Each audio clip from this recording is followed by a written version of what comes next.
Astra Abyssosque. We meet again, you two. Hi, Catherine. Do you have any commissions for us today? Commissions, huh? Let me think. Oh, how about this? Please attend the Academia's Academic Symposium this afternoon and recite a love poem on stage. Wait, say what now? And if possible, please also use your camera to capture the reaction of the audience upon finishing the poem. Huh? What kind of commission is that?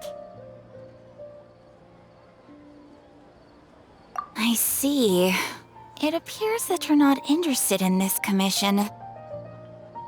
In that case, please go to Port Ormos and convince the Eremites there to spend some time volunteering at the local orphanage. Hey, that's not any better. I'm sure the mercenaries will have some interesting reactions as well. Paimon's gotta ask, just who exactly has been submitting these commissions to the Adventurers Guild? Oh, the commissioner? Well, actually, I just wanted to see the two of you in action. Was it so obvious? I was hoping you would actually take one of those commissions. That kind of chance to observe humans doesn't come by often. Ah, so it's Nahida. Paimon just knew Catherine wouldn't crack those kinds of jokes. When did you get into her head? From when she said, Ad Astra Abyssosque? So it's been you this whole time? Are you done resting up, Nahida? Yes. I've been sleeping ever since we parted ways, and I even had a really, really long dream. It was another dream about the Sub-Zerus Festival, except it was a happy one. In my dream, I was sitting in the middle of a flower terrace, and everyone in Sumeru City was holding hands as they danced in circles around me. They danced round and round, and everyone looked really happy. I also got to sit on a gigantic flower carriage. Ferris, the Knight of Flowers, raised me really, really high above the ground, and I was throwing an endless amount of Yalda candies at the children. You know, Nahida, maybe your dream is how the Sub-Zerus Festival really should be. It's meant to be a joyous time where everyone gets together to celebrate your birthday. Huh? Wasn't I describing a really happy dream? Why are you both looking at me like that? Wait, could this be an example of the emotion known as pity? No, we aren't pitying you. That would only make everything worse. We just don't want you to feel too sad. By the way, have you had a chance to visit Dunyarzad? How's she doing? The Homianis haven't allowed any visitors after the festival, so we haven't been able to check on her. Yes, I paid her a visit right after I woke up. She was resting at the time. Her condition is stabilized. However, since Elazar is a manifestation of the withering on the human body, we can only cure it by finding a way to take care of Irminsul's own withering. But for the moment, our top focus should still be figuring out what the sages are up to and what they're planning. Right. Who knows what'll happen if they manage to pull off another scheme like the Samsara of the Sub-Zerus Festival? So our first priority should be investigating and putting a stop to the sages' activities. As for how we should pull that off, let's discuss it somewhere else. There are too many adventurers around here. Oh, good point. Sorry, adventurers. We're gonna be borrowing Catherine for a little while.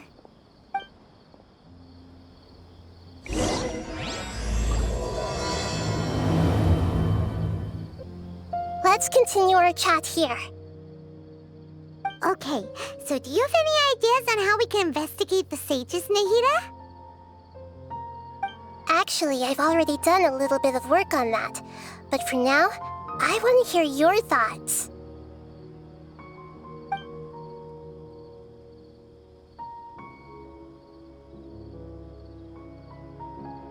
We're in the dark as of now. Since we still don't know anything about their goals, any rash move could tip them off and lead to terrible consequences.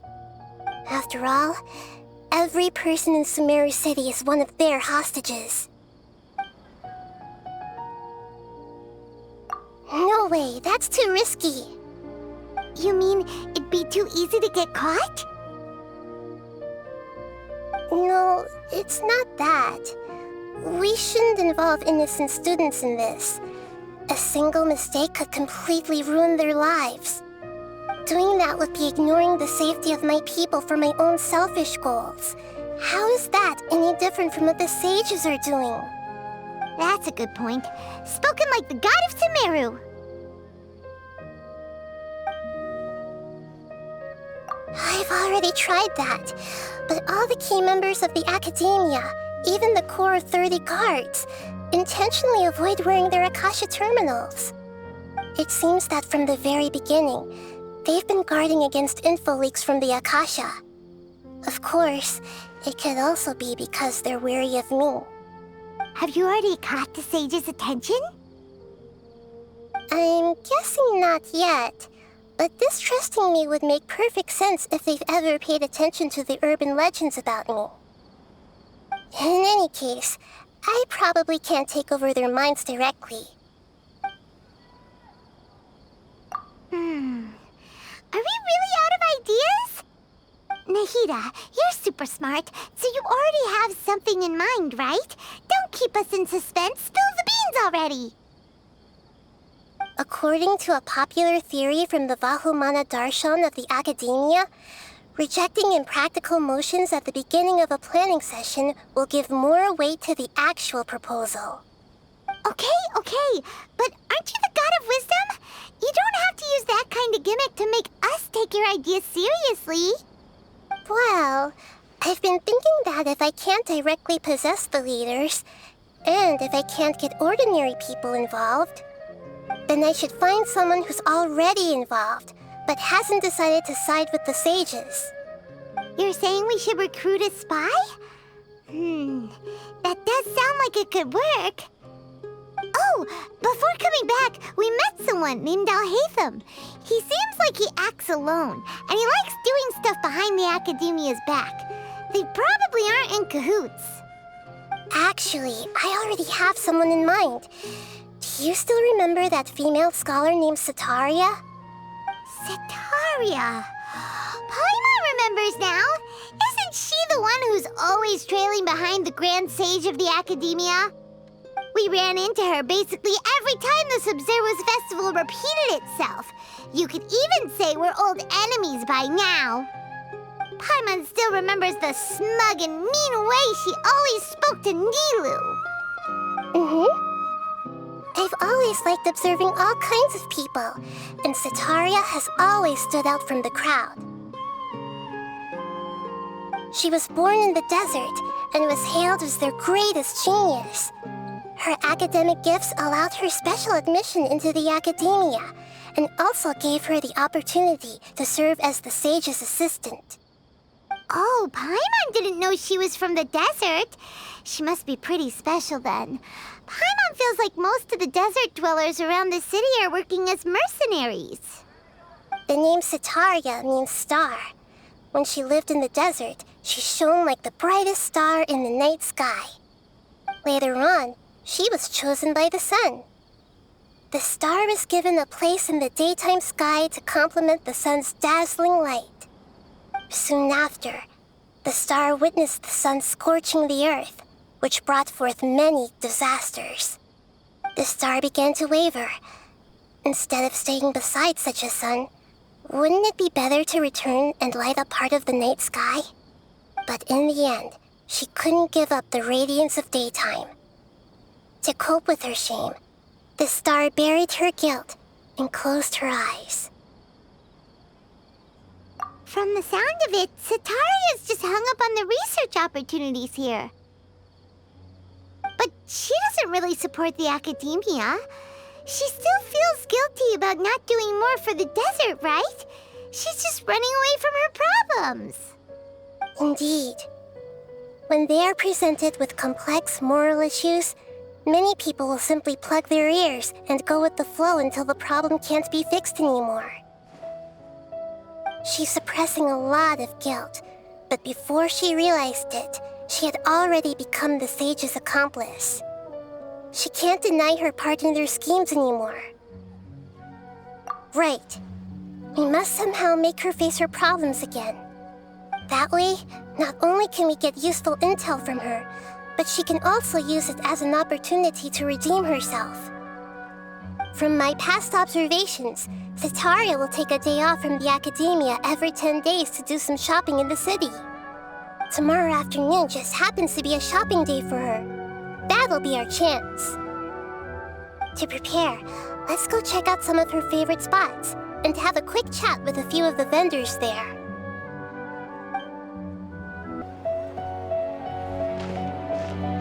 This should be Setaria's favorite fortune-telling spot. So should we ask the fortune teller about Setaria?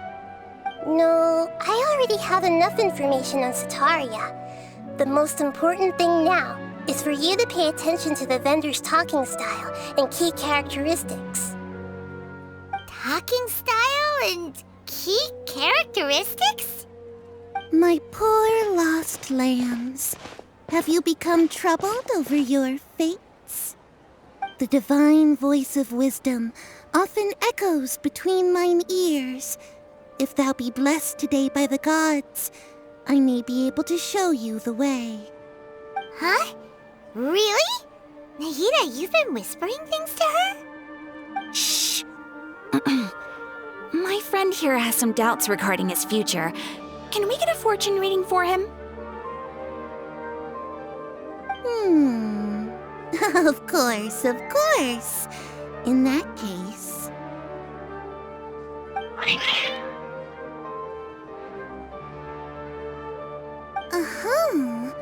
It would seem that Harut and Marut are quite wary of you. Perhaps, at some time in the past, you have somehow offended the gods. Only mocking the god of Animo, questioning the lord of Geo's financial savviness, and brawling with the god of Electro. Do those count? Oh, nothing. Go on, pick an aspect for her to divine. Love prospects? No problem at all.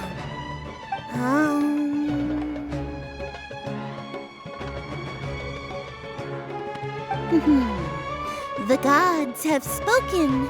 The truth shall be revealed. One who is fated to cross your path will appear on...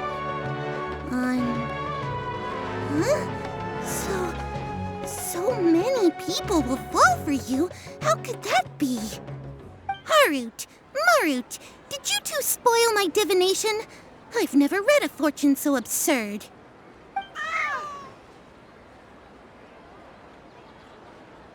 Actually, Paimon thinks this is probably the most accurate fortune-telling you've ever done.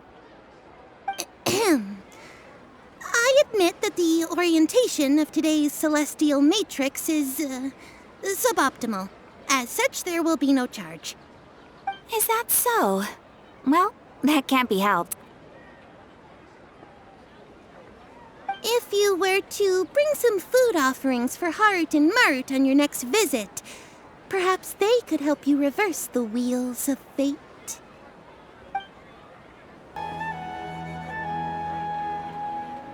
Is this another one of Setaria's favorite stalls? Yep, it belongs to a king. His father helped Setaria a lot when she first moved to Sumeri City, so she still comes by whenever she has time.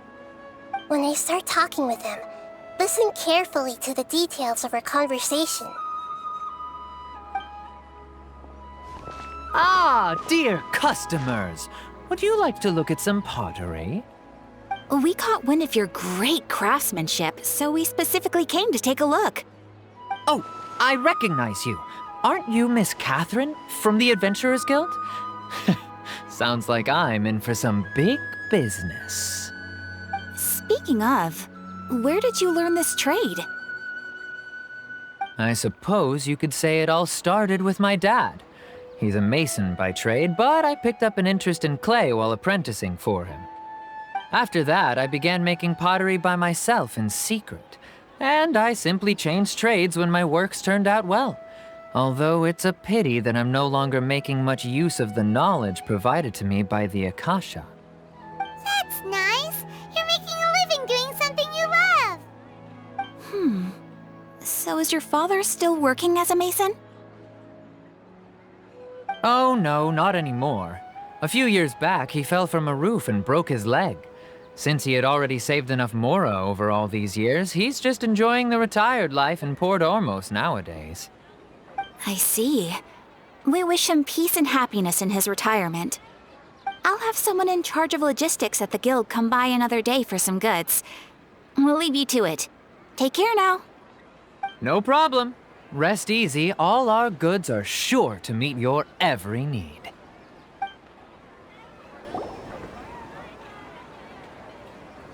This should be our final stop.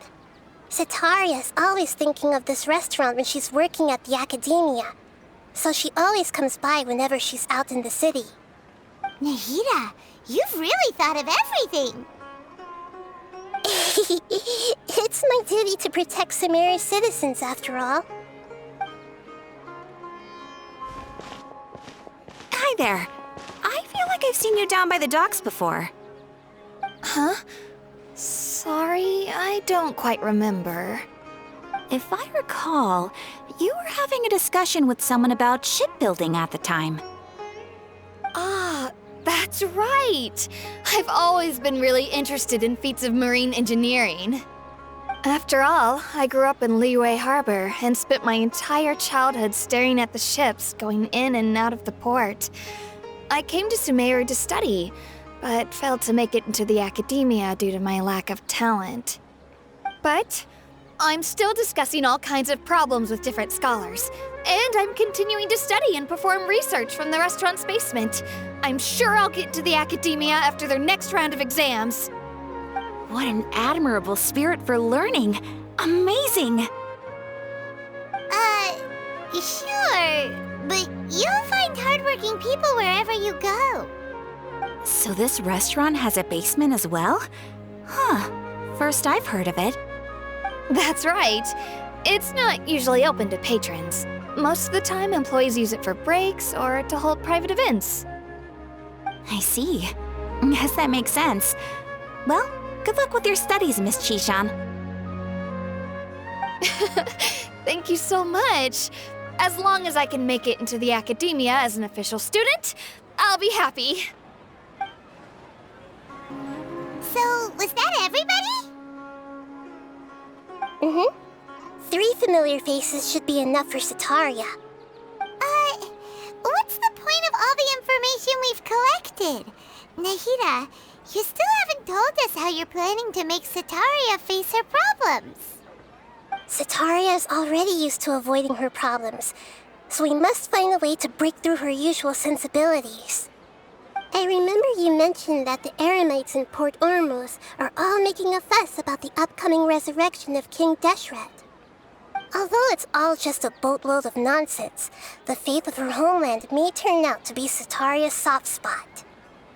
Oh, Paimon gets it now! You want to take advantage of the guilt Setaria feels about her homeland. Although she knows she should return home to help the people of the desert, all she's done is conspire with the sages. So how do we set that up? Well, King Deshret is long gone, and Setaria is also too smart to fall for any simple tricks. If we simply engaged her under the guise of King Deshret's believers, she would definitely be weary of us, and we may not get anywhere. But if we were to borrow some of her close acquaintances to talk with her, her reaction would probably be very different. So you mean you're going to possess those people we just talked to? Yep. Possess them through the Akasha. Imply they've already converted to the faith of King Deshret, and then convey our made-up will of King Deshret. As long as everything goes smoothly, we'll get through to Setaria for sure. She'll never guess that we had anything to do with it. Ah, so that's how you're going to use all the info we collected on these people. It's so that you won't slip up and break form. Possessing them will only work if you can manage to pass off as them. Exactly. So, best of luck with impersonating them. Huh? Best of luck? But we don't know how to possess anyone. That's no problem at all. I'll just share all their senses with you once I've possessed them. As long as you're also wearing an Akasha terminal, the effect will basically be as if you've possessed them yourself. Huh. That is pretty convenient. But why does he have to do this? Can't you do it yourself? Although I've been observing humans for a while, I've never been good at imitating them. You're not wrong. It's always been painfully obvious whenever you try to pass as Catherine.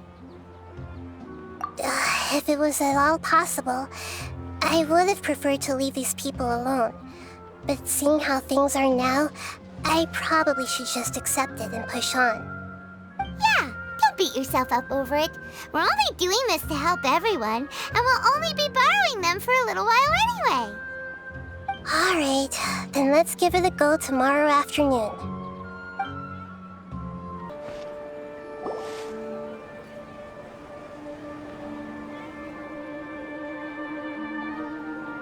Oh, here she comes. Satori is here. Let's quietly follow her. Once she starts talking to her acquaintances, we'll find a safe spot to begin possessing them. As for how we'll sway her to our side, I'll leave that to you. I trust you'll know what to say.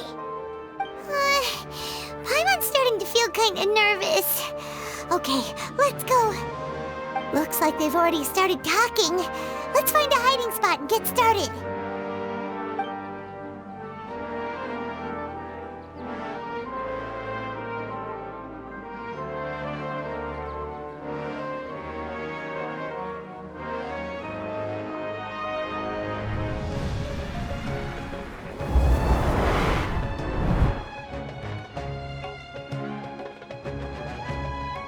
That's right. You really can't force anything when it comes to love. And besides, everyone around me has a very different background and outlook. Are you still listening to me, Nabia? Oh, of course I'm listening. You were talking about troubles with your love life, right? I heard everything you said. Okay then. You just seemed a little distracted for a moment there.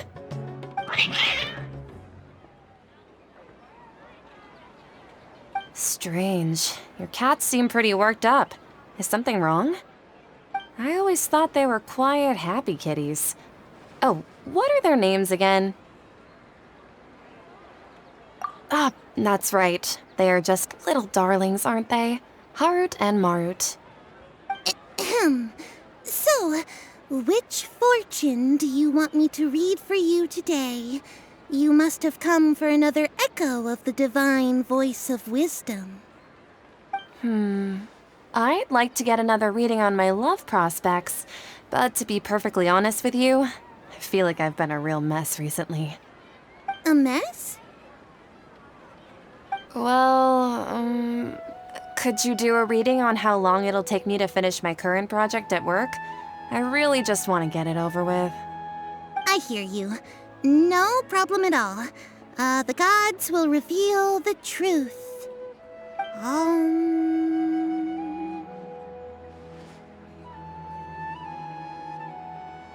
The gods are asking, Sataria, why haven't you gone home? Why haven't I gone home? Do the gods really know everything I've been thinking about? Sataria, why don't you just go home? It's a demand now instead of a question. The gods seem to be truly upset. I'm sorry. I know I failed the gods. Please pass on my most sincere apologies and ask for their divine forgiveness. And if I may ask, Nabia, is there a specific god who's speaking to you right now?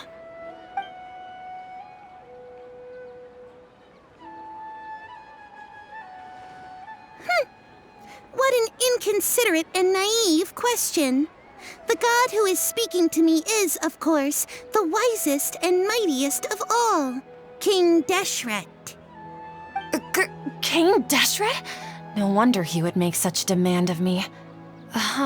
Wait a second. King Deshret passed away a long time ago. Even though news of King Deshret's resurrection has been spreading like wildfire, it's all just a misinformation campaign from the academia. How can King Deshret still exist in real life? What insolence! I am King Deshret's most loyal believer. Do you wish to refute his voice of wisdom?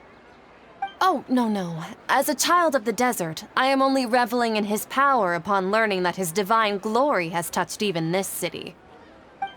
I will think very carefully about his demand of me. I'm sorry. I must go now. Wait!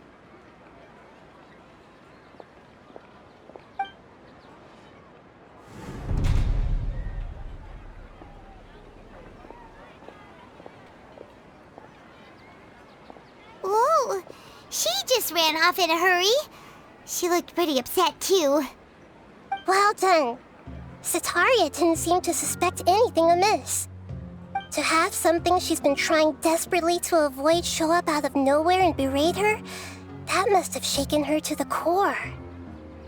Aw, Nahida, it seems like you understand human emotions really well after all.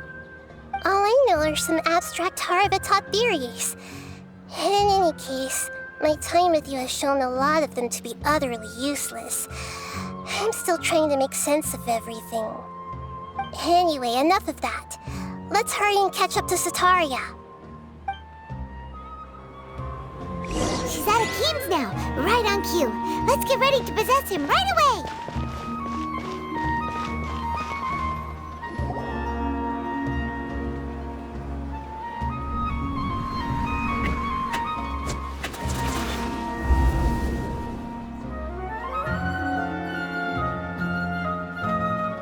It's okay.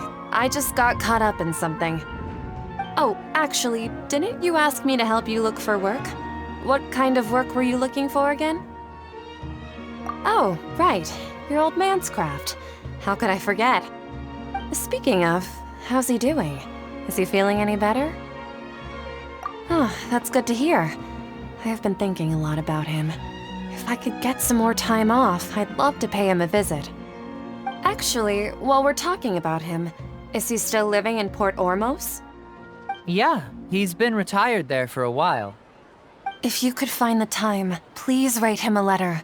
Let him know that recently, faith in King Deshret has taken root in Port Ormos and has begun to spread across Sumeru. He has a quick temper and has always been a devout follower of the Dendro Archon. I don't want him to get into a fight with those King Deshret believers because of a difference in beliefs. Oh? So, who are you siding with in all of this? The Academia or King Deshret? I'm so jealous of you. You were born a child of the desert, yet you chose to betray King Deshret, and now you spend all your time with those crooks from the Academia. Akeem, you don't mean... you've also become a believer of King Deshret? What's so strange about becoming a believer of the wise King Deshret? In fact, aren't you the strange one? The one who still can't pick a side? Can't pick a side? Me? Whoa, Paimon had no idea you'd be so good at this. You really zeroed in on the issue and put it right in front of her. It might feel a bit overwhelming for Sataria. But once everything is over, I'll be sure to pay her a visit to her mind and explain everything. Anyway, let's keep going.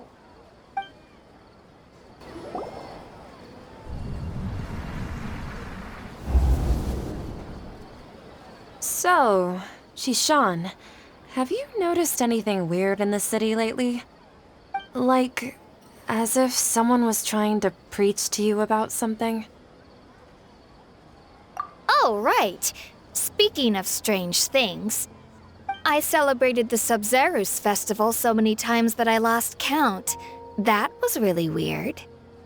Wait, how could you be aware of that? That should be impossible. Nothing in the report indicated anything like that. Are you still failing to realize that the Academia's lowly tricks could never deceive all of Sumeru's citizens? Jishan, don't tell me that you've converted to King Deshret as well! What an absurd question. You make it sound like I should be ashamed for becoming a believer of King Deshret. In reality, shouldn't you be the one who is ashamed? You, who worked side by side with the Academia and treated people as nothing more than experimental subjects? Please, please stop! Even now, Satari is still trying to run from her problems. She can no longer justify everything to herself. Hey, she's trying to talk to the guards! What should we do?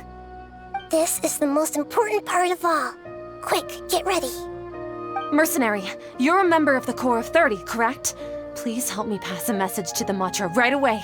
The situation in the city is getting out of control. Please, try to remain calm, miss. Tell me what's happening in the city. Heretics are infiltrating the city, and they've already converted many residents to their side. Heretics? What kind of heresy are you talking about? King Deshret! Many people I know have suddenly started believing in him, but he's long dead. It's impossible. Miss Sataria, nothing is impossible. You know my name? King Deshret is immortal, and all who defy him will one day pay the price. You must face the truth, Sataria. You tread a treacherous path, and the longer you ignore it, the tighter the Academia's grasp on you will become, and the deeper you will be ensnared. Child of King Deshret, never forget that the desert that belongs to you lies elsewhere. What's so strange about becoming a believer of the wise King Deshret? In fact, aren't you the strange one? The one who still can't pick a side? What an absurd question. You make it sound like I should be ashamed for becoming a believer of King Deshret. Sataria, why haven't you gone home?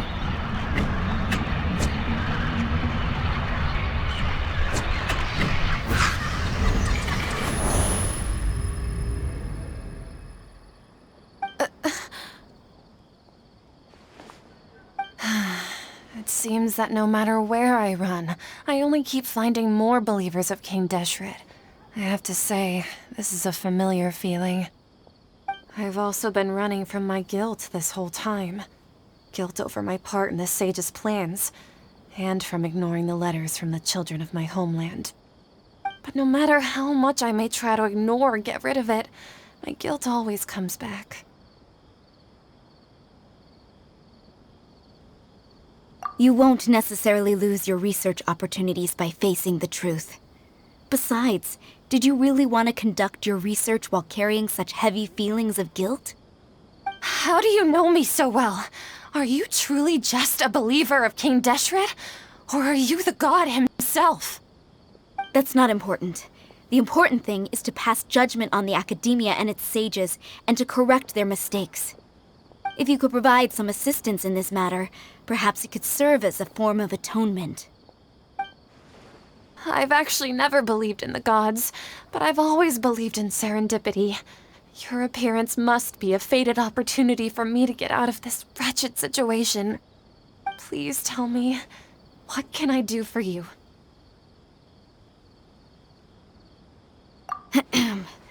How much do you know about the sage's current activities? I was just one of the designers for the massed dream harvest scheme, which is what happened around the Sub-Zerus festival. But I know very little about the full scope of the overall project. I'd assume that only staff with the highest clearance would have access to those confidential documents.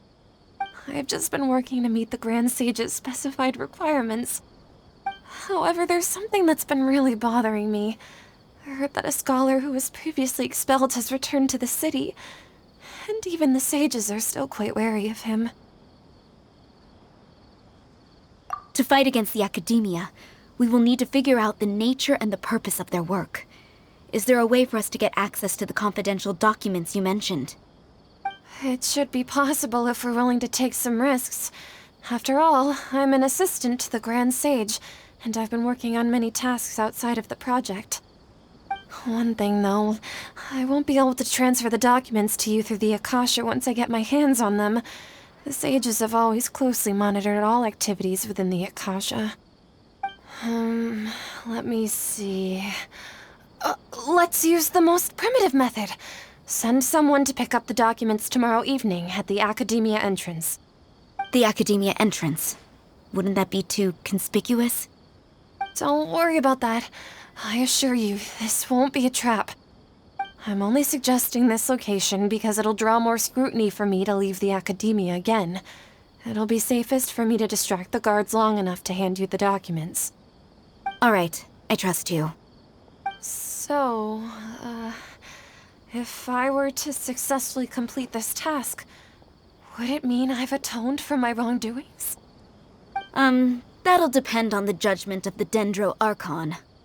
The Dendro Archon. That's right. Her people are the ones we have endangered. As the God of Wisdom, she's also the one responsible for judging and guiding the scholars. Maybe it's time for me to find a god to believe in. Just as Nahida predicted, we've managed to bring Sataria to our side! The Traveler's execution was ingenious. He's the one who deserves all the praise. Well, now that we've made plans to meet again tomorrow evening, all we can do is pray for Sataria's mission to go off without a hitch. Pray? But if we're going to pray to the gods, aren't we just praying to you? God of Wisdom and Guardian of the Scholars? No. The truth is the true Guardian of Scholars. I've always believed that. Anyway, let's meet again tomorrow evening at the Adventurers Guild. Catherine, we're here! Oh, you are the other Catherine, right? That's right. I suppose I'm the other Catherine in your mind. Shh! We're on a secret mission tonight, so we need to protect Catherine's identity. Yep, Paimon's right. We cannot fully rule out the chance that the meetup tonight is just a trap. If something were to happen, my existence may be the only trump card we'll be able to play. After all, the Academia should still be unable to confirm the existence of my consciousness in the outside world. Yep, exactly, just what Paimon was thinking. Anyway, enough about that. Let's just make sure to be on our guard. Off? What do you feel is off? It's the middle of the night. Of course it's quiet. You're not getting paranoid, are you? No, I think he's right. It really is a lot quieter than usual. If you look around, there seems to be fewer people on the streets. I'm not sure if this is the case for the entire city, though. Huh. Maybe it's just a coincidence.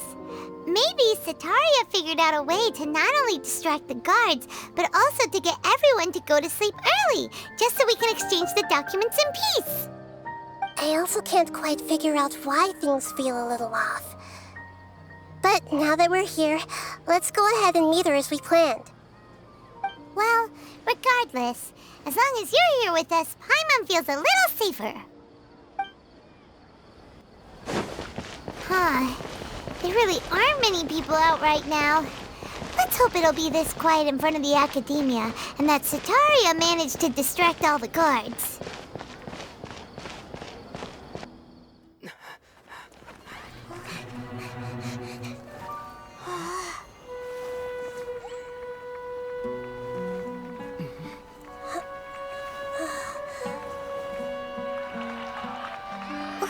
What are all these people doing here at this hour of the night? Ah, the triumphant hero returns at last. And to a rather spectacular welcome. even if I do say so myself. You're the outcast, expelled from the academia. Indeed I am. Although these days they tend to call me the Doctor.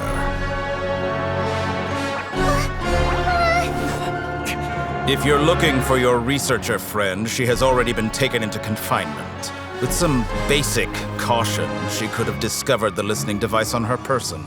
Clearly, she lacks the degree of rigor expected of a true scholar.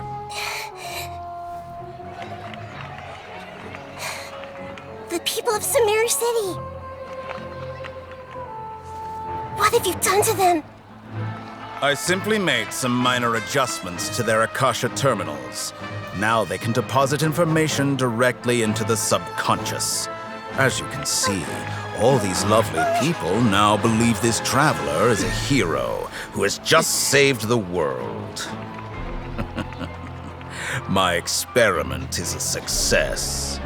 And now it seems they can no longer hold back their sheer adoration. Oh no, what should we do? These are all just regular people. Leave now. You need to get out of here. What? That guy's a Fatui Harbinger! We can't just leave you here! Nor can I abandon the people of Sumeru.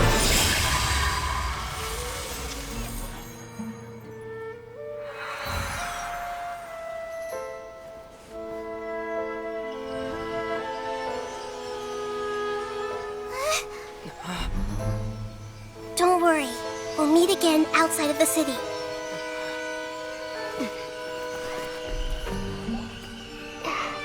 I see. You appear to have overridden their mental faculties with your own consciousness. To possess such a powerful mind, you must be the god of wisdom.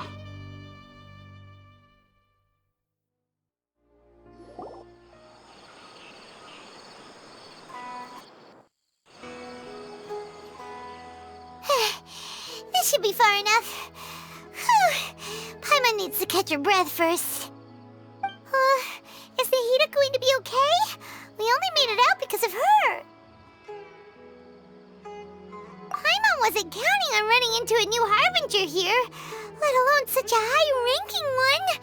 That guy was number 2. So scary. He called himself the Doctor. Remember, Tainari told us about him. Sataria did say that someone who once got expelled from the academia came back recently. And that even the sages are wary of him. Yep, sounds like she must have been talking about the Doctor. Yeah, now that the Doctor's in the picture, we're no longer just dealing with the academia. They're in cahoots with the Fatui. But what are the Fatui after this time? Another Gnosis? Yeah, things would be a lot easier with Nahida's help. Nahida said we'll meet again outside of the city. But we can't just keep waiting around, right? You mean... Oh, right! Wasn't he invited by the sages to work on some project when we were staying with him in the Vidia Forest? That has to be the same project. Even though he turned it down at the time, he might still know something. There's no time to lose. Let's go to Gandharvaville.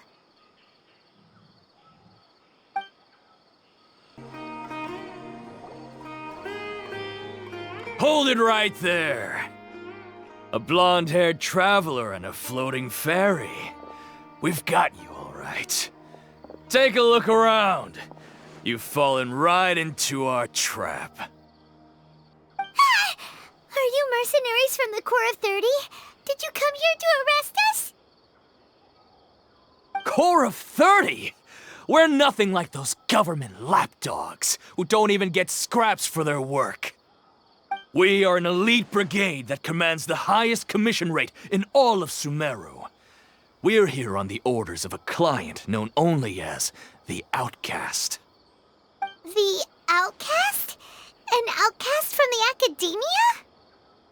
But why wouldn't the Doctor just send the Fatui after us? Still wasting time on idle chit-chat. We'll shut you up soon enough. Get them! You're up, Traveler!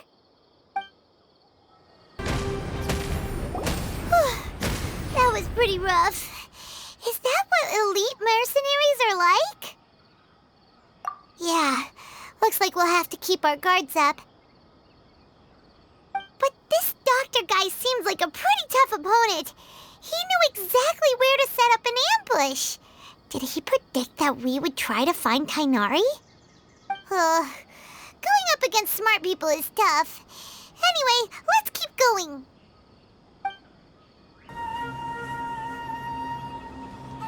Oh, it's the Traveler and Paimon. What are you two doing back here? Kale, it's nice to see you again. Are you doing all right? To be honest, I'm not doing too well. My Elazar has been progressing at a faster rate lately. I'm finding it harder to complete more intricate tasks.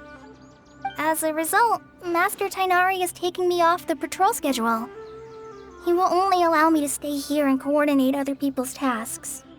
Oh, Kale.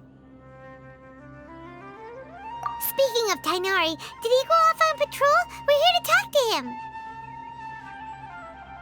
Oh, Master Tighnari? He just left the Avidia Forest a little while ago. He was headed to Party's DI. Huh? He left? But isn't Tighnari always saying that he never wants to leave the Avidia Forest? He even turned down the Sage's invitation. I thought it was weird too. Master Tighnari always prioritizes his work as a forest watcher above everything. He almost never leaves his post. He left in a hurry this time, though. No, I only found out that he left through a message he left behind. He also made sure to delegate all his tasks using a schedule. To leave in such a hurry? I'd guess he had something urgent to take care of. Master Tighnari originally studied in the Amorta Darshan of the Academia, and Partis DI is something like the Amorta's research base. Many rare shrubs and grasses have been planted there for research. I know that before he became a forest watcher, Master Tighnari once spent a long time conducting research at Partis DI. A research base, huh? Gotta wonder what kind of research Tighnari just decided to work on all of a sudden. Oh, we don't have a lot of time, so let's go look for him at Party's DI.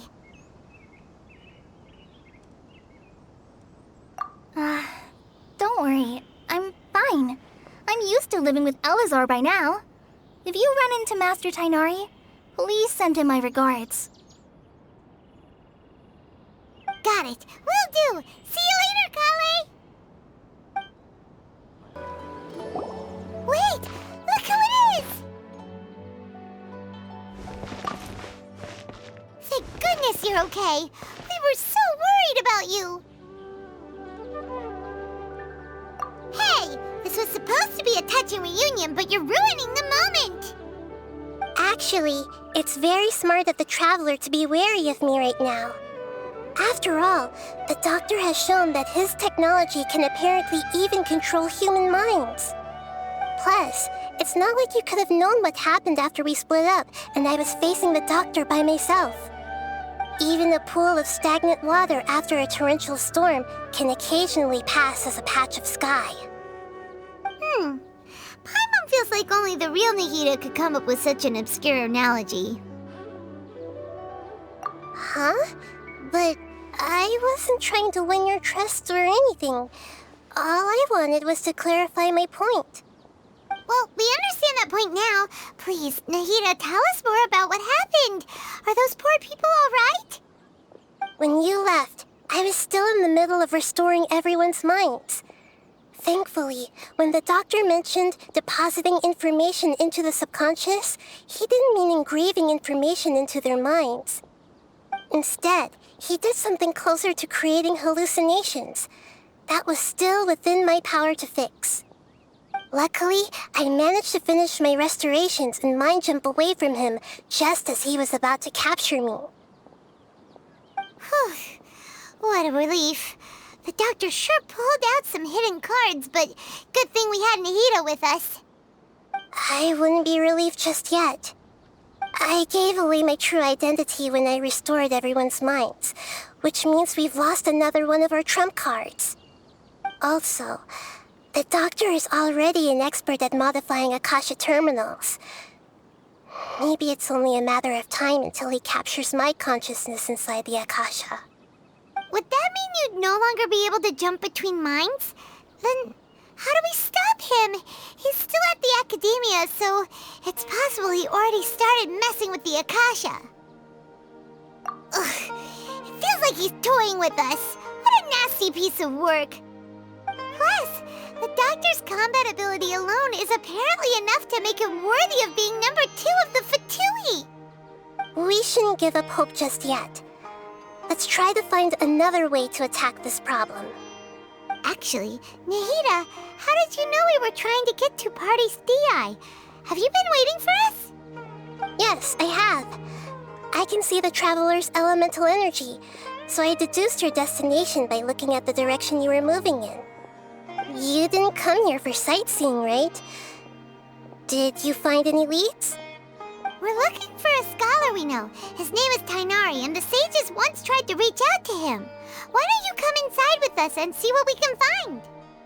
Okay, let's just hope we won't get him into trouble.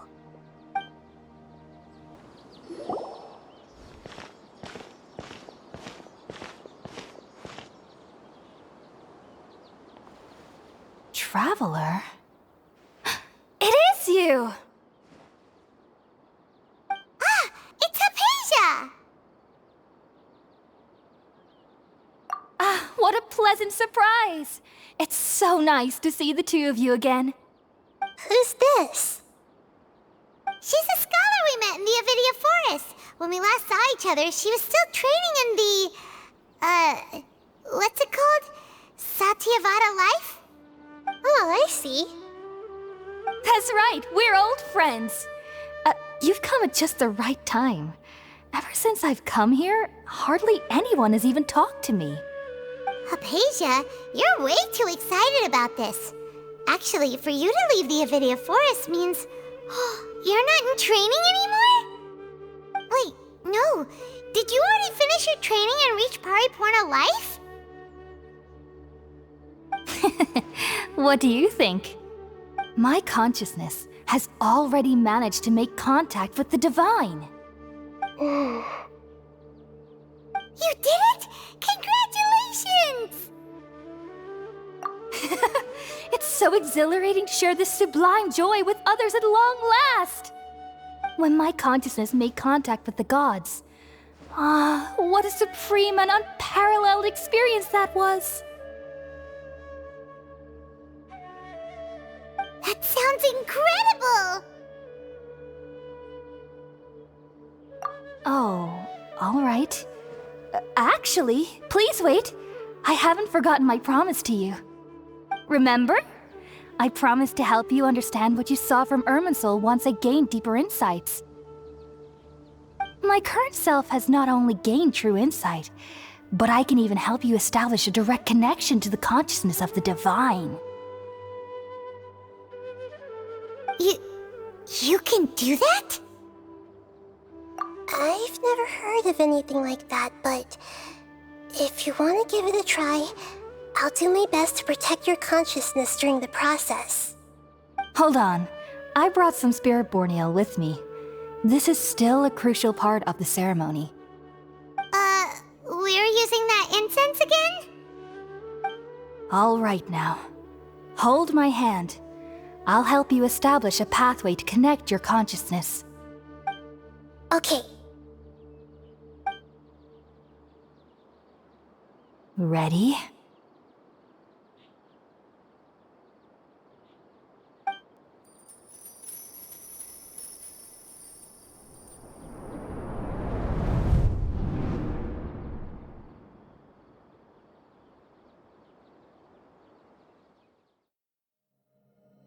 It took 3 betrayals for me to finally understand. The world is just an elaborate tapestry of lies. My fury will never be quelled. The first to betray me was a god. My creator. My mother. Valuing strength above all, she saw no worth in me and I was discarded. The second was a human. My family. My friend. Consumed by fear, he saw me as an abomination. The third was one exactly like me. A hope for the future. A fledgling barely out of the nest. Powerless before his mortality, he broke his promise to me. Humans, they can't be trusted. And the gods fill me with pure loathing. So I said good riddance. I denounced the world and laugh in its face. My chest will never again be defiled by worldly filth. I will scrub away every last trace of human emotion. Then it will be empty, a blank slate, and ready to receive a supreme gnosis, brimming with pure divinity.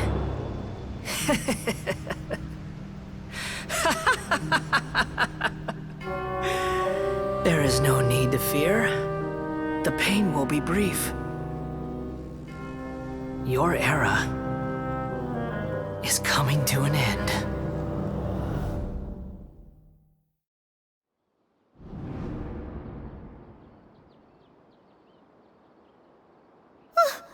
What was that? Did we actually just see the Balladier's memories? Everything matches what we know about him. But how is he connected to the divine consciousness that Hypatia was talking about? You saw it, right? You felt it, right?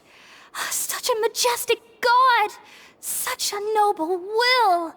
Such sublime emotion! Alas, shame. If only that which beats within my chest wasn't a filthy mortal heart. Oh, great and merciful God, please grant me forgiveness and salvation. Do you understand now?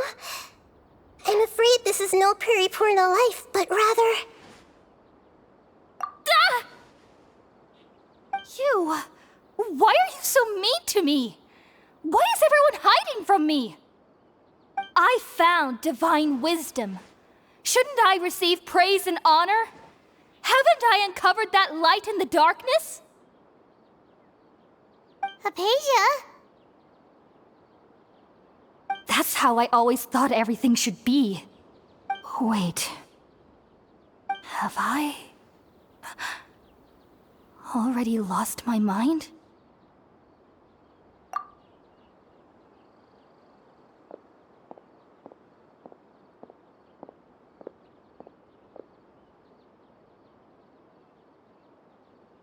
Wait, something isn't right.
it feels different. You're back! Oh, the Traveler's back? Nahida was controlling your body for a while. It seemed like she jumped over to you as an emergency measure right before the Catherine puppet was destroyed. After that, Kainari heard the commotion and came over. He helped us defeat the mercenaries and then he ran with us all the way here. What? You swapped places? You mean your consciousness also went into Nahida's body? Wait, then where is Nahida's consciousness? Where is she now? I never imagined that an individual's consciousness could be transferred around like this. Had I not seen it with my own eyes, I would have never believed it. I don't think this can be achieved with current human technology. Also, while we were running, the consciousness in your body told me to pass on a message. She said, "The doctor has found a way to trap my consciousness, so I can't journey with you anymore. But even in a moonless night, a shower of starlight can still drown out illusions and lies." Oh no! Nahida's trapped in the sanctuary of Surasthana for good this time. Was that message all she left for us? It's pretty vague. Oh, that makes sense. Since the doctor captured her, she won't be able to say anything without him knowing. She's being extra careful. Even in a moonless night, a shower of starlight can still drown out illusions and lies. Huh. Paimon knows the moon illusions and lies are from the alchemical divination at the Sub-Zero's festival. Didn't Nahida use a starlight analogy before? It had something to do with Sataria. Oh, that makes a lot of sense. Huh. Do you think Nahida was telling us to go find help in the desert? But she isn't with us anymore. Think we'll be okay? Paimon, you said Sanctuary of Surasthana, correct? Does this mean that this Nahida you're talking about, the consciousness who was occupying the Traveler's body, is the Dendro Archon? Your guess is correct, but the situation's a bit complicated, so it's really hard for us to explain right now. That's all right. A scholar's curiosity doesn't need to be appeased right away. As for the complicated nature of the situation, safe to say I have witnessed that for myself. I've spent some time with you, and it looks like the Dendro Archon's also on your side. So, I trust you. Thank you, Tainari. Oh, actually, we came here to ask you a question. What do you know about the project that the sages have been working on? That. While I was indeed invited to join that project, the sages were always secretive about its scope and goals, so I eventually declined. All I know is that the project has something to do with the restoration of Irminsul. Huh? Did you see something when you were in Nahida's body? What? Do you have any evidence?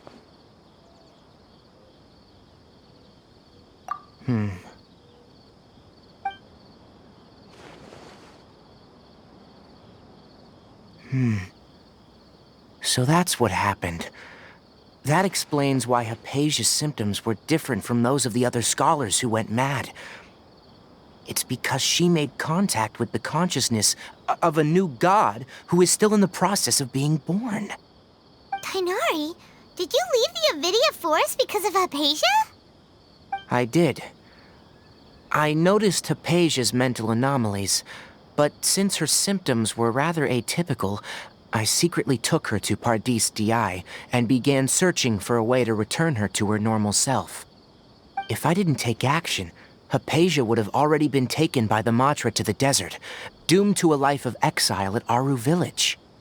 Now that you mention it, I knew the Academia has never thought particularly highly of Lesser Lord Kusanali, but I still didn't expect them to do something as arrogant as creating a new god. Looks like I made the right decision by not accepting their invitation. The Doctor and the Balladeer. We have 2 Fatui Harbingers in Sumeru. Sounds like we're in for a bad time. From your description, I don't think they've completed their project. There may still be room for us to intervene. But then, what is the connection between creating a new god and restoring Irminsul? Yeah, it feels like we're still nowhere close to figuring out the sage's goals. Right, we've pretty much gone over everything we need to know, so we should head out. How about you, Tighnari? What are you going to do? I'll stay here for now. I still want to try a few more things to help Hypatia. If you're planning to go into the desert, start by heading for Caravan Ribat. That'll be your fastest route. Come find me here if there's anything else I can do to help. May the spirit of wisdom go with you. Thanks, Tighnari. Hopefully Hypatia will feel better soon. We're off then.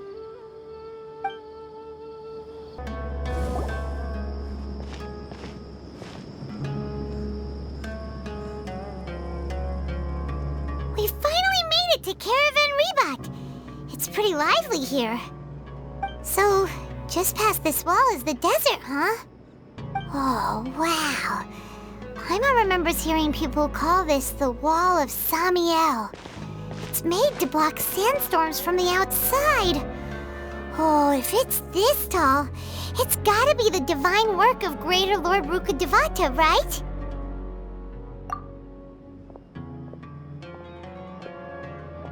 Enough gawking. Come on, follow me. Huh? Over here.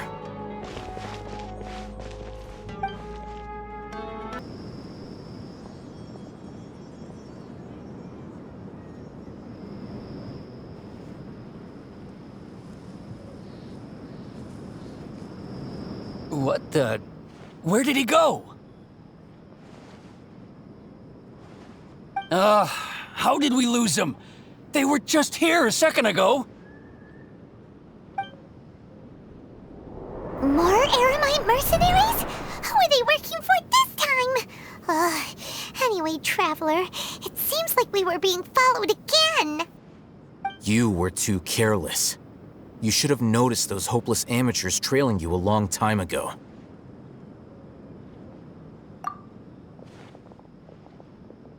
There's no need to thank me.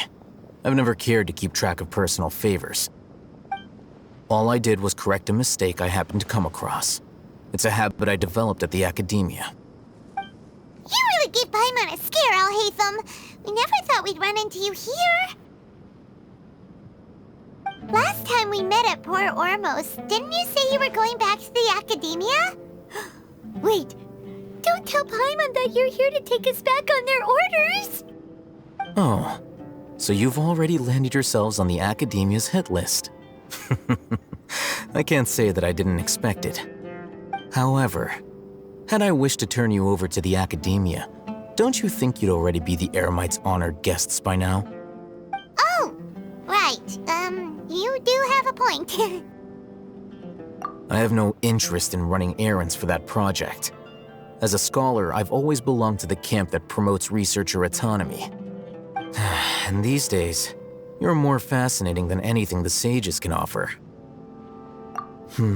Not quite. To tell you the truth, I'm still investigating the Divine Knowledge Capsule. Unfortunately, I've run into some difficulties. Everyone says the capsule originated in the desert and was eventually moved to Port Ormos. If I am to get to the bottom of this, I must understand how the capsule first came to be. Which brings me back to you and why you're so interesting. The leader of Ain al-Ahmar used the Divine Knowledge Capsule right in front of you, and upon seeing him, your expression became perplexed, and you were lost in thought for quite some time. To have that kind of reaction, I think you must have realized something. Are you interested at all in sharing what you've been hiding from me?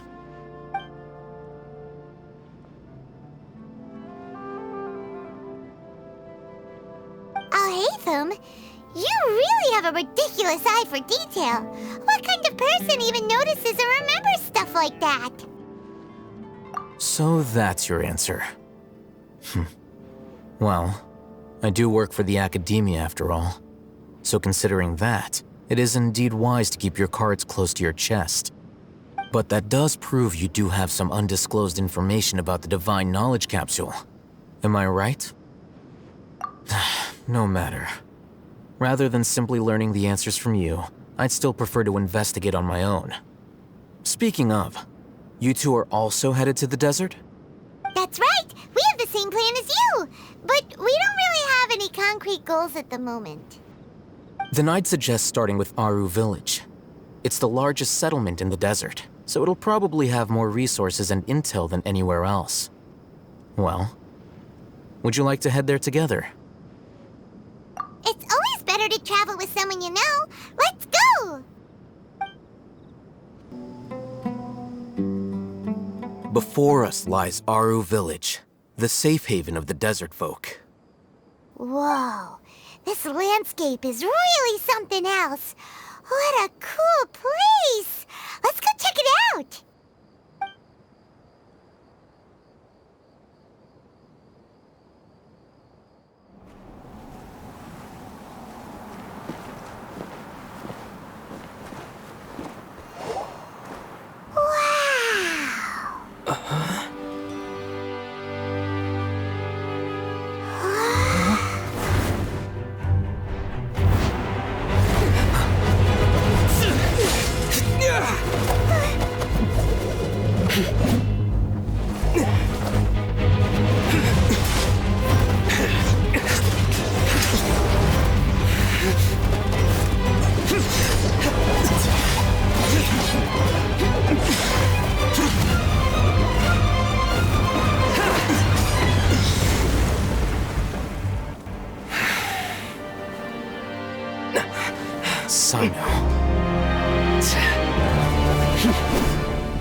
Unless my memory fails me, we have barely spoken 2 words to each other before now at the Academia. Would you care to enlighten me as to when and how I invited the General Mahamatra's wrath? Oh, Haytham, do not think you can escape my judgment just because you managed to escape my attack. Judgment? So that's how you'd characterize your actions here, is it? Or would elimination perhaps be a more accurate description? Had I used my full strength, not even this traveler would have been able to stop me. Though styled like an assassination, I sought only to ensure that my target would be unable to flee or resist. Standard practice for the Matra, as well you know. Seemed to me more like your own personal touch. Who is that, Al-Haytham? Did you call him General Mahamatra? Yes. General Mahamatra Sino, head of all the Matra at the Academia. He's a formidable hunter, and the ultimate nightmare for any who have committed academic crimes. You seem to have placed a lot of trust in Al-Haytham, to the point of blocking an attack for him. If I were you, I'd never choose to side with him. I wouldn't believe a single word that comes out of his mouth. I have been pursuing this scribe for a long time. I urge you, stand back and do not seek to defend him any longer. Otherwise, there will be consequences. Has Al-Haytham done something wrong? Hyman doesn't think he's as bad as you've made him out to be. I won't waste my breath explaining things. Al-Haytham, I saw it during our fight. Take it out. The Divine Knowledge Capsule you're hiding on your person. Unless you want me to retrieve it for myself. Very perceptive of you. Nothing escapes a Matra's senses. Wait, the Divine Knowledge Capsule? Didn't it fall into the Matra's hands in Port Ormos?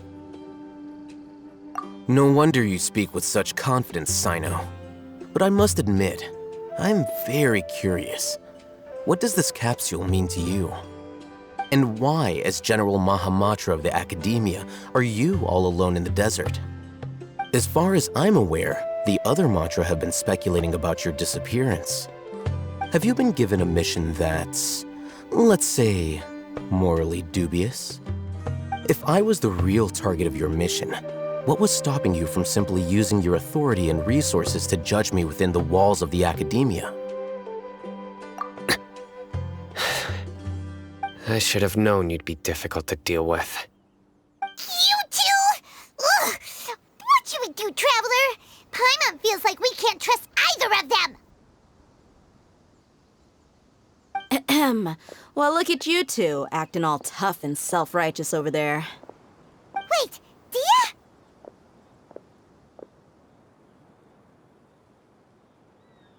Great! Finally, someone that we can trust! You gotta help us out here, otherwise these two are gonna start fighting again! Yeah, sure looks that way. Two giants from the academia duking it out once and for all. Not something you get to see every day, that's for sure.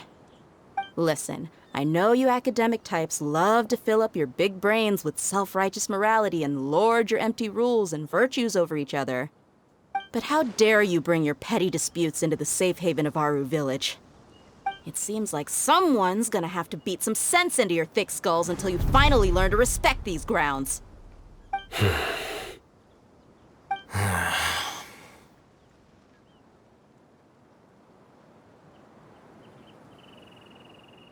Hey, did either of you hear a word I just said?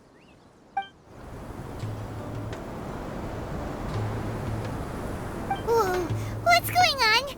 The wind's so strong! Is this a sandstorm? Paimon's gonna get blown away! Another sandstorm? What's up with these recently? Hey! All of you, over here, quickly! We have to take cover! Someone's calling for us! Oh, this wind is too strong! Let's get over there! That sounded like Candace. Come on, you two. Jeez, are all of you academia folks such hard work? Move it! All right, stop yelling.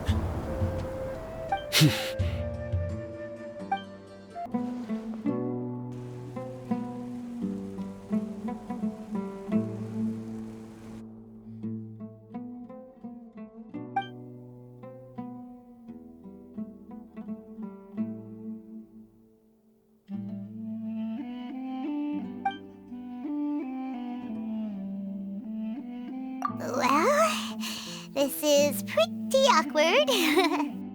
Hey, wanna play sardines with three people who wanna tear each other limb from limb? Sure, why not? Sounds fun. The air is so thick and heavy. Paimon can hardly keep floating anymore. My sincere apologies, everyone. This is the home of our village chief. I will have to ask you to make do with this small room until the sandstorm dies down. Please, let me introduce myself. I am Candace, protector of Aru Village. Our savior has come at last! Nice to meet you, Candace. The name's Paimon. Thank you so much for helping us. There's no need to thank me. It's only right to help each other when the weather gets rough. Wow, she's so gentle and caring, like a nice older sister. Unlike those guys over there. All right, now that we're all better acquainted, we should return to the topic at hand. As a guardian charged with the responsibility to protect my fellow villagers from harm, I was observing your conflict from afar, even before the sandstorm started. And now that you have set foot within our village itself, it is all the more my responsibility to make absolutely sure that you pose no threat whatsoever to us. So please, have an honest and sincere conversation with one another and put your hostile feelings to rest. If anyone dares to start anything again while they are under this roof, I will not hesitate to send them out for some quality time with the creatures of the sandstorm. Oh, on second thought, Paimon may have misjudged Candace's character. And that goes for you too, Miss Dia. Do I make myself clear? All right, we got it, Candace. That's what I like to hear. So, Which of you will begin? I was supposed to be a mediator, but I might have gotten a little too involved just now. Anyway, one of those two should probably start talking. Wait, that was you trying to be a mediator? I have nothing to hide, so there's no shame in explaining myself. While Al-Haytham wasn't wrong about the other Matra not knowing my whereabouts, it's not because I've been assigned a morally dubious mission. Rather, I've chosen to exile myself. Huh? Exile yourself? A little while ago, I discovered that there was data missing in the Academia's project planning and development files. What little they did report clearly did not match the project's actual progress. As General Mahamatra, I had the responsibility and authority to request an audit. However, to my surprise, the person responsible for the erroneous data was none other than Grand Sage Azar himself. I tried to investigate the issue myself before submitting a formal audit request, but I soon found that all leads and potential pieces of incriminating evidence were carefully concealed from me. I began to realize that they were cautious of me from the very beginning. Unsurprisingly, the Grand Sage rejected my audit request as soon as the submission reached his desk. He even said to me, "The power of the General Mahamatra is granted by the sages. You have no right to judge us." So they really are up to no good. I realized then that to the Grand Sage, the Matra are nothing more than tools for the sages to assert and maintain their control over knowledge. The vows that we took, the principles that we strive to uphold, they are meaningless to the academia of today. I believed it would be wise to flee the academia before the sages had a chance to take action against me. This way, they can no longer see nor predict my actions. I will never give up on this investigation. There's no need for someone else to give me power or authority. Once I find the truth, I will administer judgment by my own name. Sino seems to have the same goal as us. We're all investigating the sages. Plus, now that he's no longer the General Mahamatra, he somehow feels a lot less scary. Well, Sino, if that's your story, then why did you see Al-Haytham as a target? When I was investigating the matter in the academia, I overheard a conversation between Al-Haytham and a sage. The sages asked you to investigate a blonde-haired traveler. Do you dispute this, Al-Haytham? What? Like many parts of the project, this assignment was undocumented. Now throw in your suspicious behavior with the Divine Knowledge Capsule, and I think we deserve an explanation. Yes.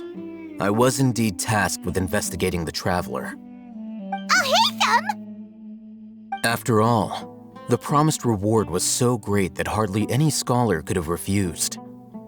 The sage told me, once you've completed this assignment, I can give you a glimpse of divine knowledge. A most enticing offer. Unfortunately, those academics don't know me at all. Their words contained one key piece of information, namely that divine knowledge indeed exists. That gave me all I needed to know. From my perspective, the sages are far from trustworthy. Think about it. Isn't it a little strange they're so willing to share divine knowledge with anyone, even as a reward? So, I began my own investigation following the lead of the Divine Knowledge Capsule. In the end, I realized my wisdom in committing to this rather than collaborating with the sages. Had I been less guarded, I probably would have ended up like that Ain al-Ahmar mercenary, incapable of remaining sane for long enough to hold a conversation. You mean that the sages originally planned to dispose of you, using one of those capsules that drive people insane? I'd already given up on the assignment by then. I only told the Academia I was waiting in Port Ormos for you to appear so they wouldn't suspect anything. So it came as quite a surprise when I encountered my erstwhile target while investigating the Divine Knowledge Capsule. Criminals do love to talk about coincidences. Even though I ran into the Traveler by chance, I had no intention of providing assistance to the Academia. Also, you should remember, you were the ones who decided to follow me and strike up a conversation after I left that tavern. That's true.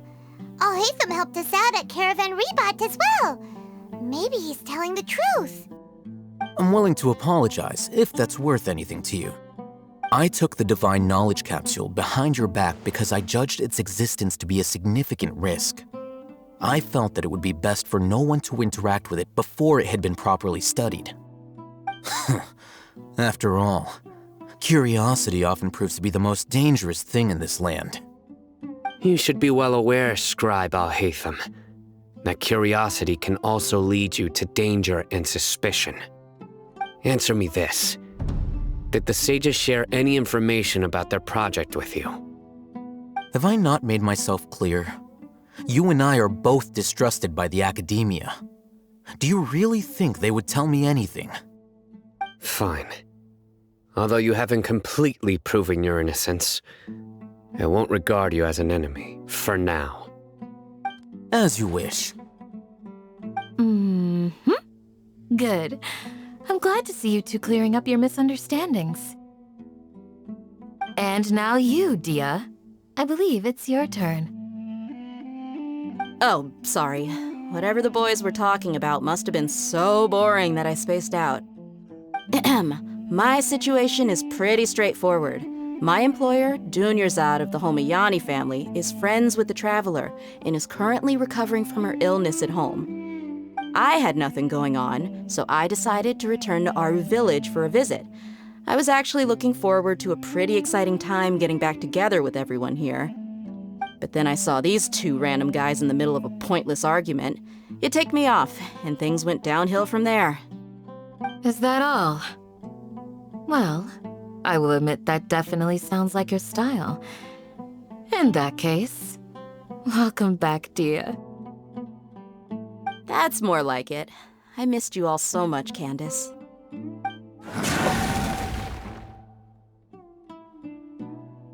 Whoa! What was that sound? No need to worry. Now that you're no longer at each other's throats, please make yourselves at home. I'll take a quick trip outside to clear out some of those creatures in the sandstorm. Creatures? In the sandstorm? Are you sure you don't want some backup? Fighting in a sandstorm is not for the faint-hearted.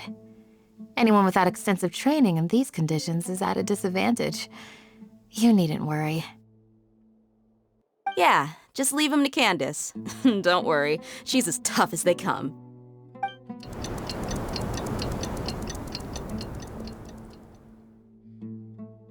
The wind's died down. That means the sandstorm's over, right? Candace still isn't back yet, though. Is she alright? Maybe we should go out and check on her. When you put it that way, even I'm starting to feel a little worried. All right, let's go. We've been here long enough, and the boys are as chatty as the floor. Whoa! Candace, you're still fighting? You've been out here dealing with these creatures the entire time? Yes. They just keep coming in waves. I've lost count of how many I've defeated. Before I realized it, even the sandstorm had stopped. Here comes another wave! Leave this round to us. I got interrupted earlier, but now I have something to take my anger out on. It's been quite a while since I've seen the Flame Mane in action. I'll leave these to you then. I'll be sure to put on a good show. Let's go! The creature stopped appearing. Was that the last of them? What we fought just now was probably the aftermath of the sandstorm. So we should be safe for the time being. Well fought, everyone. No injuries, I hope.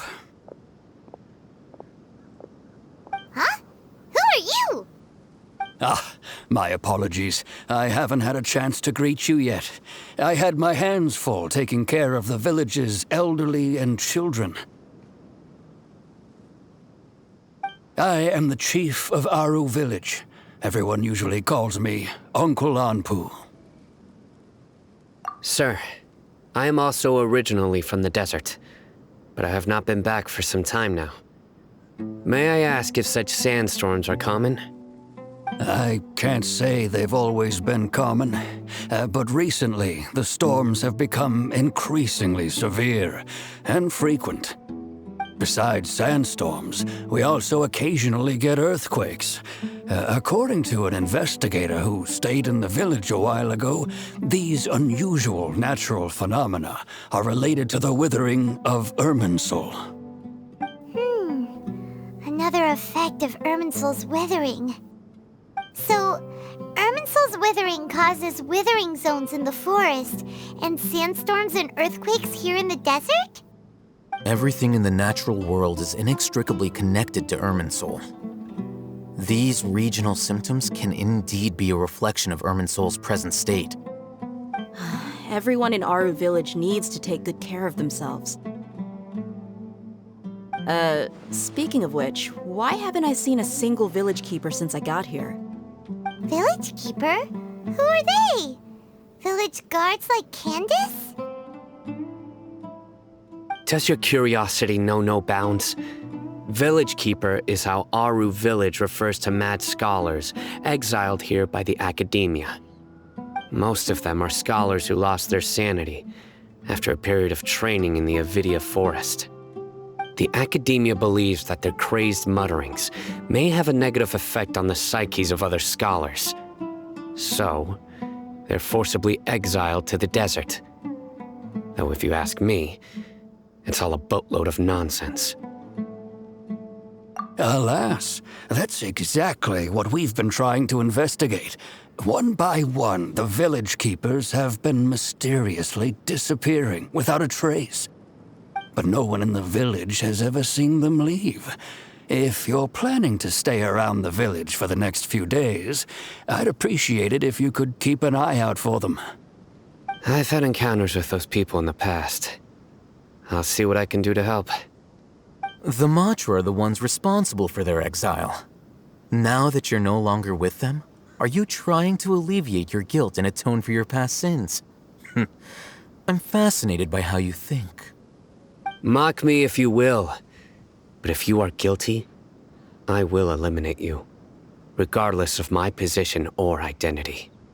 Oh, you're the former General Mahamatra. You must be an expert in these kinds of investigations. Thank you for your help. Is it because you're reminded of Hypatia? Oh, these poor scholars. First they lose their sanity, now this!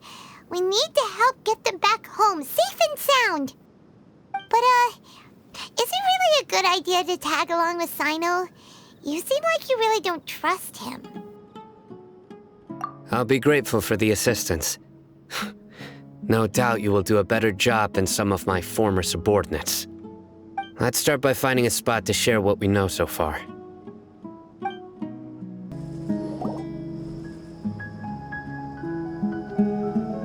Although I've sent myself into exile, I'm still doing essentially the same things as before.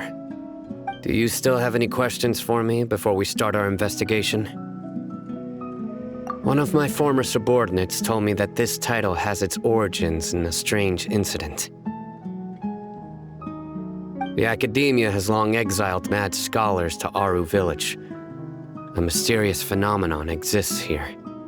When mad scholars first arrive, they are as incoherent and deranged as before. But after spending some time here, they invariably begin to calm down. Initially, the people of Aru Village greatly resented having to take in the mad scholars. But a strange incident one night changed that. Aru Village was struck by the strongest earthquake in living memory. Seeing buildings on the verge of collapse all around him, the then chief of the village was preparing to take everyone to safety.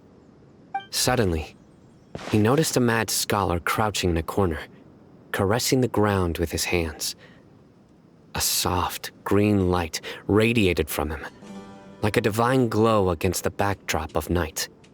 Despite the powerful tremors that ripped through the ground that night, all the houses remained upright, almost as if they had grown roots reaching deep into the ground. In the end, not a single building collapsed, and no one was hurt. After that, the people of Aru village treated the mad scholars with greater kindness, and began to refer to them as the village keepers. The soft green light? A mad scholar protecting Aru village? What do you make of it, Traveler? Paimon thinks so too. Actually, Sino, do you know if any of the mad scholars continued to wear their Akasha terminals at Aru village? In theory, they would continue wearing them so the academia could still monitor their activities. With that said, the main Akasha system would no longer have any interaction with them. Oh, no wonder! Everything makes sense then! Add in the fact that they calmed down, it was probably Nahida who calmed them. If you are able to draw a conclusion from this one story alone, then it appears you possess much more information than I do. So, what do you make of the story? Really? Lesser Lord Kusanali. What? You don't believe us? Lesser Lord Kusanali was definitely using the Akasha to give her power to the mad scholars! No, it's not so much that I don't believe you. I'm just struck by your reasoning. Lesser Lord Kusanali, the current Dendro Archon, is she really active in Sumeru? The Academia has always placed far greater importance on the late Greater Lord Rukkhadevata. They've more or less ignored Lesser Lord Kusanali, and I've never had any reason to doubt their views. In addition, I've never heard any stories about Lesser Lord Kusanali and her deeds. To me, she might as well have been a god that never existed. No way! Nahida definitely exists! She's a... how should Paimon put it? She's a good Archon who's kind and wise, even if she says weird stuff sometimes. I've spent many years interrogating criminals, so I can easily tell when someone is lying. Good! Then you should know that we're telling the truth! That look in your eyes. I've never seen that from a liar. You two really must have met Lesser Lord Kusanali. How can this be? To think, our Archon has been amongst us this entire time. Alright, now it's our turn to put our skills to good use for this investigation. But easier said than done, especially since we don't have any leads. Maybe we can start by knocking on some doors. Excuse me, are you here to help me find my grandpa? Huh? Who are you? By the sounds of it, a resident of this village. My name is Isak. You'll help me find my grandpa, right? Is your grandpa a mad scholar? Hey, don't say that. Grandpa is just Grandpa. Why do you have to call him that? It's not like he's a bad person or anything. The person you're referring to is not a local, yet you are. Why do you call him Grandpa? Grandpa is just Grandpa. He's my family. I heard everything you said to the village chief. Please, you gotta take me with you. I want to find my grandpa. I swear I'll help. I won't be a nuisance. Ah, so you're the one who was eavesdropping on us around the village chief's house. I was planning to go out and take care of whoever it was, but I had a vague feeling that they didn't harbor any ill intent. Whoa. Hatham wasn't kidding about Matra having sharp senses. Sino, he's just a kid. All he wants is to find his grandpa. Let's find a way to help him. Sorry, I was only listening in because I wanted to know where Grandpa went. Honest. If you don't believe me, you can ask Miss Candace. All right. But first, let's confirm the facts with Candace.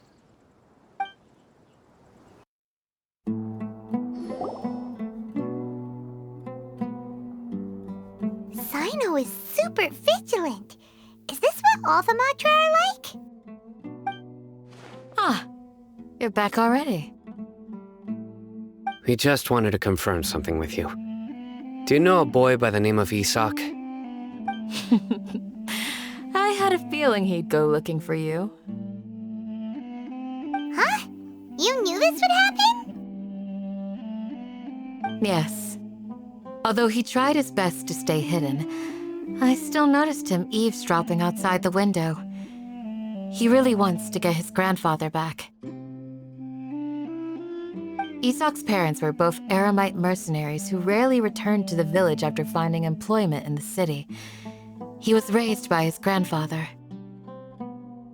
Unfortunately, it was only a few years before his grandpa passed away. Isak was still very young at the time, so various families in the village took turns caring for him so he could survive. Later, an elderly mad scholar arrived at the village.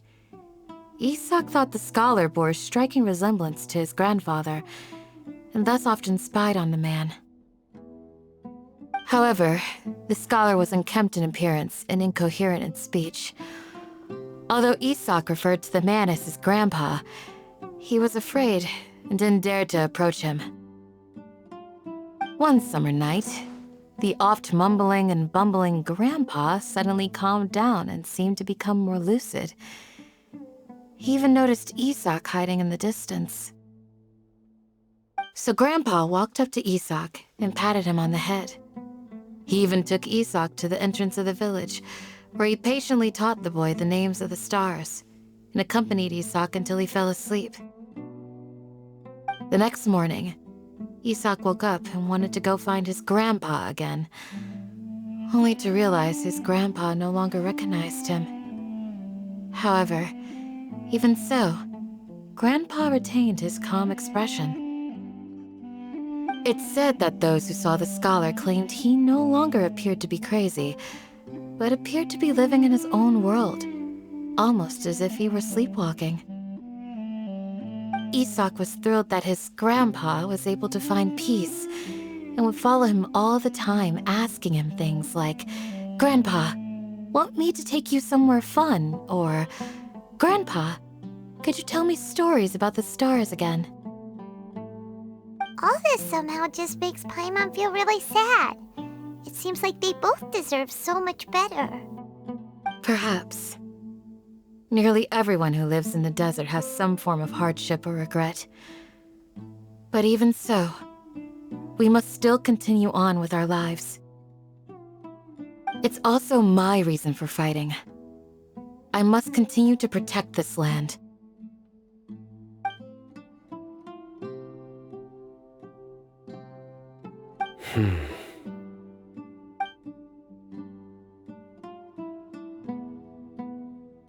Maybe the people have always had a considerate god watching over them. Huh? What did you say, Sino? No, nothing. As long as Isak keeps his word and doesn't get in our way, we can take him along. Perhaps you are more compassionate than I gave you credit for. Please accept my thanks on Isak's behalf, Sino.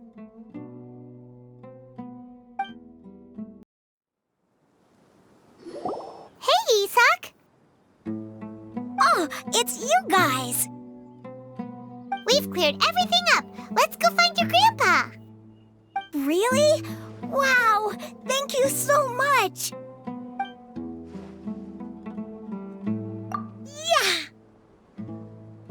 All right.